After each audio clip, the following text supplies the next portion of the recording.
Mark Cuban was born and raised in Pittsburgh's Mount Lebanon area.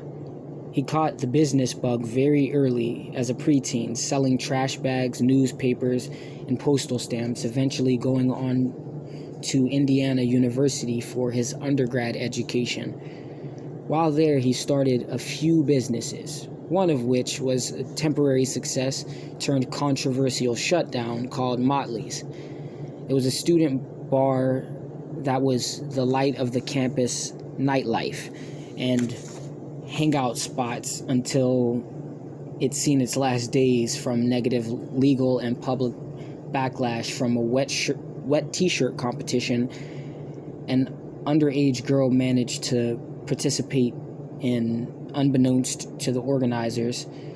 After graduation, Cuban created a micro solutions tech service and sold it after 5 years for $6 million. Following this success, a friend of Mark's, Mr. Wagner, pitched him an idea that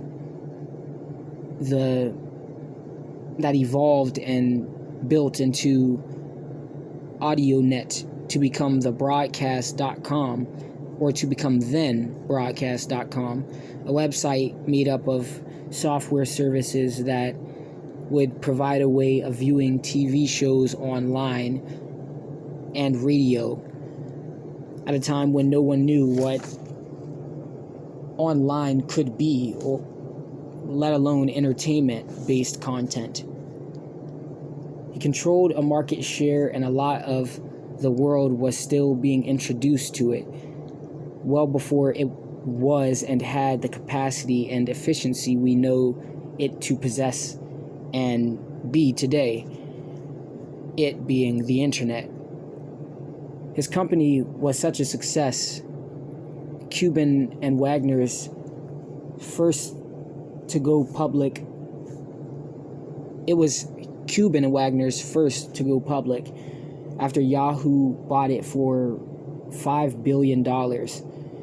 And on top of that, at this point, Cuban invested into his lifelong passion, basketball, purchasing the Dallas Mavericks in 2007. As a massive personality and aggressive demeanor, Cuban changed everything about physical, aesthetic, and function of their facility and revolutionized the perception of what the person in the owner of the NBA team sitting courtside, criticizing, publicly screaming, shouting, even cursing, and insulting his way to hundreds of thousands in fines and penalties from the NBA in his first season alone.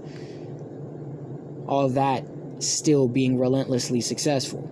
While conquering the sports world, Cuban next embarked on another path, founding HDNet, one of the earliest HD channels / networks, which he considered a fail, but it didn't stop nor scare him away from this industry whatsoever. Having created and built countless cash-flowing, growth-based assets before, he then let his challenges in this space motivate him to stay in this medium. He subsequently released a cross-platform films to television and theaters. After facing challenges and public scrutiny and SEC investigations, he relentlessly hustles like it is his first venture, hungry, humble, honest, and grinds fearlessly, remaining one of the most successful moguls from modern Pittsburgh, Pennsylvania. Mark Cuban.